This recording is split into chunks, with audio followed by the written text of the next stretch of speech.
Itu justru peluang ke depan bagaimana melebarkan kota ini tidak hanya lurus saja, namun kemudian ke belakang ke arah bypass tersebut. Banyak sekali investor yang ingin masuk Klaten, tapi kemudian terbentur karena memang kami ini ada kawasan strategis nasional. Tidak boleh kemudian kalau bahasa itu belum. Gigi mongso. Nah, tidak boleh. Kurang payahnya gitu. Ya.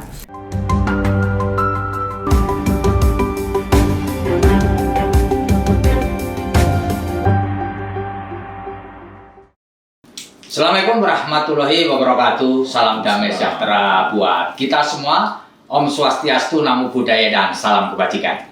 Saya Febi Mahendra Putra, Direktur Pemberitaan Tribun Network.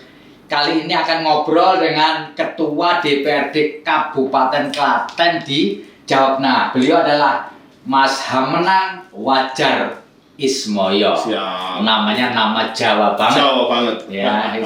Assalamualaikum Mas. Waalaikumsalam. Kalau saya manggilnya enaknya Mas Menang, Mas Wajar, atau Mas Imoyo ini? Hamenang biasanya. Menang aja ya. Hamenang aja. Mas Hamenang sebagai Ketua DPRD tentu Mas Hamenang mengikuti lah soal proyek pembangunan jalan tol antara Solo dengan Yogyakarta. Betul. Dan tentu saja ini akan melewati daerah Kabupaten Klaten. Betul. Menurut Mas Hamenang, pembangunan jalan tol ini apa benefitnya buat Klaten? Kalau saya sih, menurut saya banyak sekali. Meskipun ini pro kontra, karena sudah mulai gayeng. Tapi kalau menurut saya itu sangat bagus, karena apalagi kita ini kan kota satelit di antara Jogja dan Solo. Ini peluang dengan adanya jalan tol ini, orang dari Jakarta, orang dari Surabaya, dari manapun bisa langsung ke Klaten lewat tol cepet banget. Karena kita bikin 3 exit tol. Nah, kemudian kita ini kan brandingnya ada 2. Pariwisata sama kemudian lumbung pangan. Nah, dengan adanya tol ini akan luar biasa sekali menurut kami. 1, lumbung pangan, berarti nanti distribusi berkaitan dengan beras produk kami bisa lebih cepat. Bicara pariwisata berarti tinggal kami bagaimana membuat paketan wisata yang menarik, kemudian orang bisa datang dengan lebih mudah. Nah, cuma kita harus mempersiapkan infrastrukturnya, apakah hotelnya, jalannya, dan lain sebagainya. Tapi intinya menyambut dengan gembira, senang sekali dengan adanya tol ini. Mas, tadi disebutkan bahwa exit tol, keluar masuk maksudnya, on off itu di tol itu 3. Mengapa harus 3? Ya, kalau menurut kami pemerintah daerah itu bagus sekali mengusulkan bisa 3 itu, karena itu bisa mengcover seluruh wilayah yang ada di Kabupaten Klaten. Karena kita tahu luasnya luas, ada 26 kecamatan, 401 desa, sehingga bisa terbagi di wilayah yang dekat dengan Solo ada exit tol di areal Ceper Delanggu. Kemudian di perkotaan ada exit tol di Ngawen. Dan yang di sebelah dekat dengan Jogja ada Manis Renggoyang. Kemudian nanti bisa dekat langsung dengan Candi Pelausan, Prambanan, dan sekitarnya. Jadi luar biasa sekali ini sebenarnya. Bicara tadi saya matur berkaitan dengan distribusi beras, karena beras itu pusatnya di Delanggu, ada exit tolnya. Oh, jadi begitu kita menginginkan logistik itu keluar cepat ya? Nah, itu. Dan sebelum kemarin kemudian proyek tol ini kemudian jalan, ketika kita sudah mendengar ini, kita sudah persiapkan juga kita perubahan perda, rencana tata ruang, rencana wilayah. Sehingga kita sudah bikin zonasi-zonasi, kawasan-kawasan yang bisa mendukung itu ke depan. Mulai dari zonasi pertaniannya yang kita lindungi, karena jangan sampai terus kena seneng tolnya ini diperbanyak zona industrinya, perumahannya, akhirnya pertanyaannya jadi kacau ya. Tapi semua kita kemudian selaraskan. Mas Hamenang, di Klaten itu ada ring road. Bypass. Bypass ya. Ya.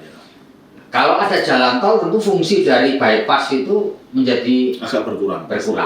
Ini gimana ini mengantisipasi supaya daerah yang sudah terlanjur banyak sekali ini jadi mati loh. Banyak kuliner di situ, ada usaha.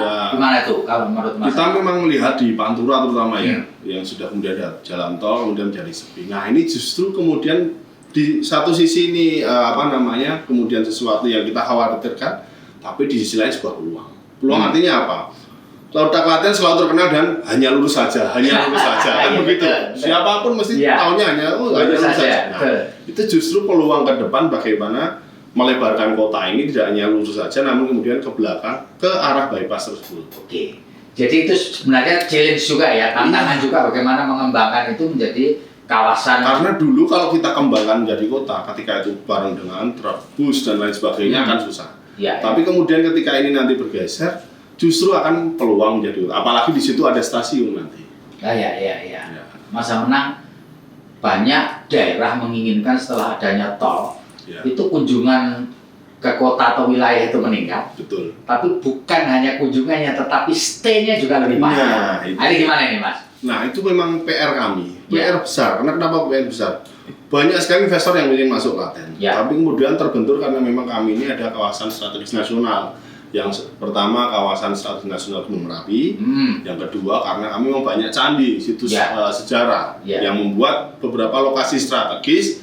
Kemudian tidak bisa membuat hotel-hotel yang besar. Jadi kendalanya di situ ya. Challenge kita di situ lah. Kemudian kita switching, berarti permainannya jangan di hotel yang besar, tapi kemudian barangkali tempatnya bergeser menjadi sebelah homestay. Tapi bagaimana homestay ini menjadi menarik untuk wisatawan asing maupun lokal. Ya ini yang PR ke depan yang harus ditata dengan rapi. Toh di Bali pun sekarang juga ngetren juga yang seperti semacam homestay hotel tapi berada di misalnya area pesawahan seperti itu. Jadi dia punya kekhasan gitu ya dibandingkan dengan hotel mainstream gitu ya. Ya, memang kita tidak bisa bintang 5 yang kemudian menjulang tinggi Infinity Sky Pool misalnya kita nggak bisa. Tapi bagaimana kita menjual bisa mungkin buka jendelanya lihat sawah, lihat pegunungan, nah mungkin itu lihat orang sedang nandur atau apa kan begitu. Ya, Masa Menang satu di antara peluang-peluang di banyak daerah itu mengembangkan selain pariwisata juga soal pertanian ya. Dan tadi sudah disebutkan oleh Masa Menang bahwa di Klaten ini sebenarnya sumber pangan. Iya, lumbung pangan Jawa Tengah. Bahkan dulu sempat lumbung pangan nasional. Nah, menurut Anda ini untuk mempertahankan Klaten sebagai satu lumbung pangan, apa yang perlu alhamdulillah luar biasa. Dari mulai sebelum Bu Bupati yang sekarang Bu Haji Sumulyani, dulu kan suaminya Pak Haji Sunarno, beliau sudah mencanangkan riset, akhirnya kemudian muncul sebuah varietas padi Rojolele yang baru, yang lebih bagus, lebih berkualitas. Itu namanya kita sekarang bikinkan namanya Srino dan Srinar. Nah ini yang kemudian ini sedang dikembangkan bagaimana kemudian nanti bisa diproduksi massal, sehingga itu nanti yang kemudian kita unggulkan untuk menjadi bisa penyangga pangan Jawa Tengah. Dan ini disambut baik oleh pemerintah provinsi dan pusat. Mas, panjenengan sudah sekitar hampir 10 tahun menjadi wakil rakyat. Di legislatif, betul. Dan kemudian di periode yang kedua mendapatkan amanah sebagai ketua. Iya, betul. Kalau boleh saya tanya, Mas, enaknya apa jadi ketua DPR dan gak enaknya apa? Kalau bicara enak gak enak itu pasti ada semua. Kalau bicara enaknya dulu. Kalau enaknya otomatis ketika kita menjadi ketua DPRD lebih banyak kebijakan yang bisa kita dorong, kita mintakan ke pemerintah dalam hal ini eksekutif untuk kemudian bisa mempercepat apakah itu pembangunan atau membantu warga masyarakat. Pasti karena posisinya di ketua DPRD. Karena eksekutif dan legislatif harus sinkron dalam rangka membahas APBD. Gak enaknya karena anggota kami banyak yang lebih senior, pasti dinamika di dalam itu pasti luar biasa. Tapi itu bagian dari pendewasaan kan. Bagian dari pendewasaan. Mas, banyak tokoh kita sekitar kalau tahun 2022 ini sekitar 300 sekian lah. Orang itu harus berurusan dengan lembaga yang bernama Komisi Pemberantasan Korupsi. Mau legislatif, mau eksekutif. Bahkan yudikatif juga. Menurut Masa Menang sendiri, sebagai seorang ketua DPR tentu peluang untuk melakukan tindakan lancung ini besar ya Mas ya? Betul? Bagaimana cara Anda supaya husnul khotimah, artinya nanti sampai paripurna selamat gitu Mas? Ya yang jelas itu kan berawal dari pasti kebutuhan. Kalau kebutuhan kita semakin besar, keinginan kita semakin besar, sementara income kita tidak sebesar itu pasti akan berpikir ke situ. Makanya harus dibatasi keinginan dan kebutuhan. Bagaimana kita memanage? Ya kalau kemampuannya sekian, jangan kemudian berpikirnya punya mobil Ferrari kan begitu. Tidak mungkin kalau pejabat daerah punya mobil Ferrari. Pakai Innova sudah cukup kan begitu. Mentok-mentok Fortuner kan begitu. Kan begitu. Terus kemudian yang kedua, lingkungan pergaulan barangkali. Itu juga kan. Karena ketika lingkungan kita juga mungkin dalam tanda kutip kehidupannya, gaya hidupnya, lifestyle-nya mewah, hedon, kemudian kita di situ, di lingkaran itu otomatis kan bagaimana caranya juga ikut di situ. Terus yang ketiga biasanya juga keluarga. Istri terutama, istrinya Pak ini begini, istrinya Pak itu begitu kan, begitu gaya hidupnya. Kita yang harus mengarahkan sebagai seorang suami, sebagai imam. Ya bojomu rezekinya sakmen nih, dikelola yang baik biar bisa ini untuk hidup layak untukmu dan untuk anak-anak kita dan ke depan kan begitu. Masa menang, panjenengan ini kan usianya masih muda, 34 tahun ya. Sedeng-sedeng. Sedeng lah ya untuk politisi. Tentu masih panjang lah jalan politik ke depan. Saya mau tanya, sepanjang masa menang menjadi pimpinan DPR ini, ada nggak pengalaman yang luar biasa yang tidak bisa dilupakan? Yang boleh saya sebutkan bahwa ketika panjenengan jadi ketua DPRD, di seluruh dunia ini ada cobaan yang namanya COVID-19. Iya, betul. Ya kan? Habis COVID-19 kita dicobai oleh penyakit mulut dan kukunya sapi. PMK, betul. Habis itu kita dilanda oleh satu krisis dunia, krisis global. Nah, sepanjang panjenengan memimpin DPRD Klaten ini, pengalaman apa yang nggak bisa sampai lupakan? Jadi banyak sekali pengalaman. Jadi makanya itu tadi sebenarnya saya anggota usia 25-an. Kemudian usia 30-an jadi ketua. Langsung pandemi. Jadi kan situasi tidak normal, tidak ada guidance bagaimana kemudian menangani pandemi. Nggak ada contohnya Mas, belum pernah ada sebelumnya. Makanya kan semua juga berusaha dengan caranya masing-masing.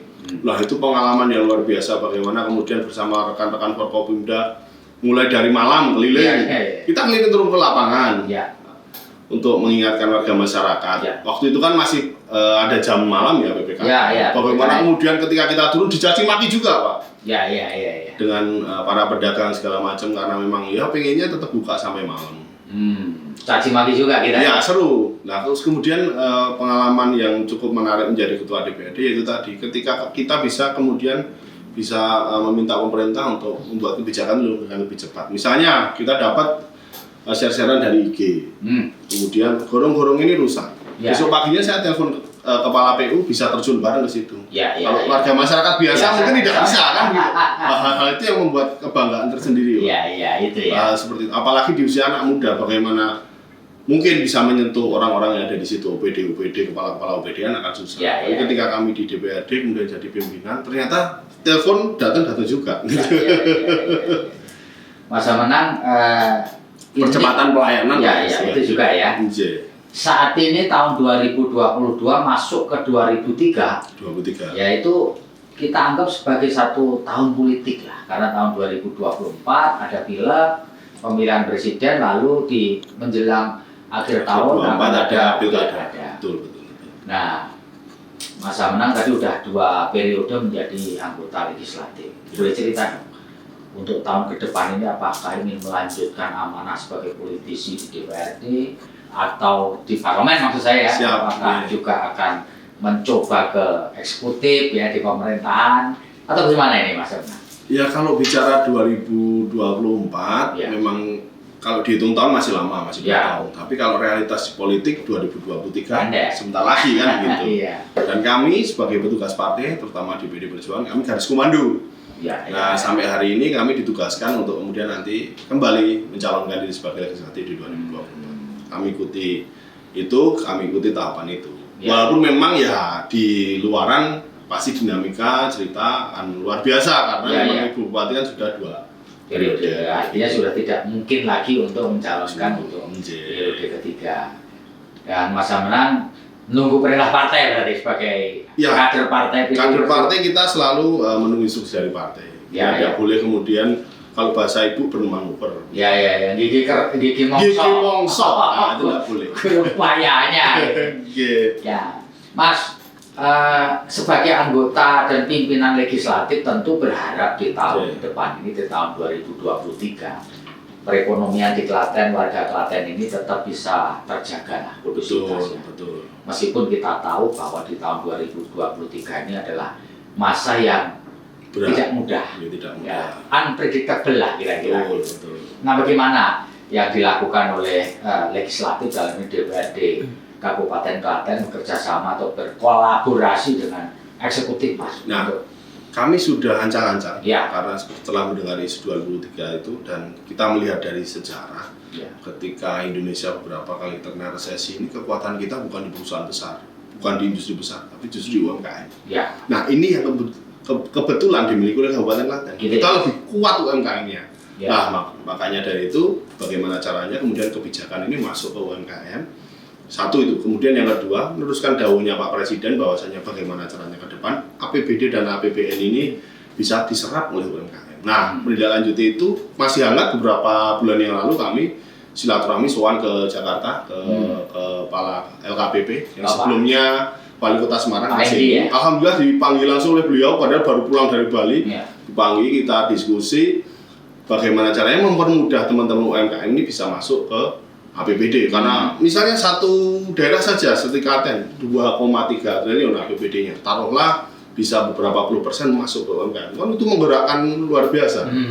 Nah, kemudian PR-nya menyinkronkan aturan kan begitu. Di LKPP ini mereka sudah membuat aplikasi, ada e-katalog, di mana UMKM bisa masuk di situ, Pemda bisa langsung searching di situ sehingga pengadaan, mohon maaf tidak perlu SNI, tapi bisa UMKM masuk di situ. Nah ini tinggal kita menyinkronkan memang perlahan. Nah semoga nanti di 2023 sudah bisa running sehingga APBD sudah banyak terserap di situ. Kalau di situ jalan insya Allah aman. Karena kan selama ini APBD harus SNI misalnya pengadaan meja kursi ya. Kalau SNI berarti kan perusahaan yang besar.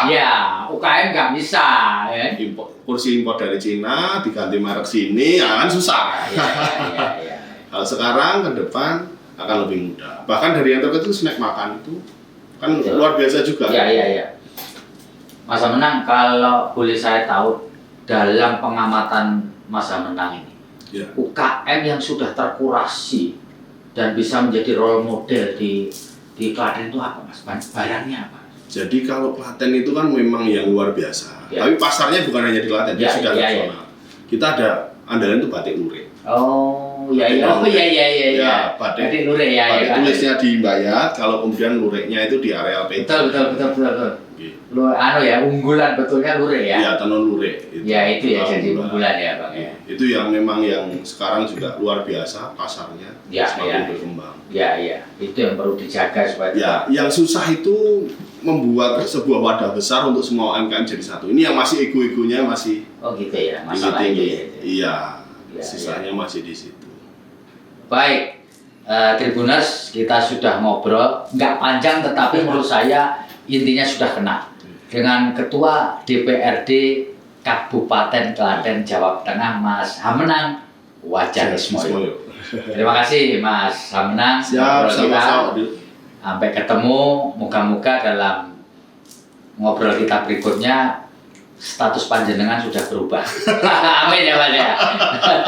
Demikian saya Feby Mahendra Putra pamit undur diri. Assalamualaikum warahmatullahi wabarakatuh. Waalaikumsalam. Damai sejahtera buat kita semua. Salam Om Santi Santi Om. Namo Buddhaya, salam kebajikan dan salam sehat buat kita semua. Jangan lupa tetap bahagia. Terima kasih sudah nonton. Jangan lupa like, subscribe dan share ya.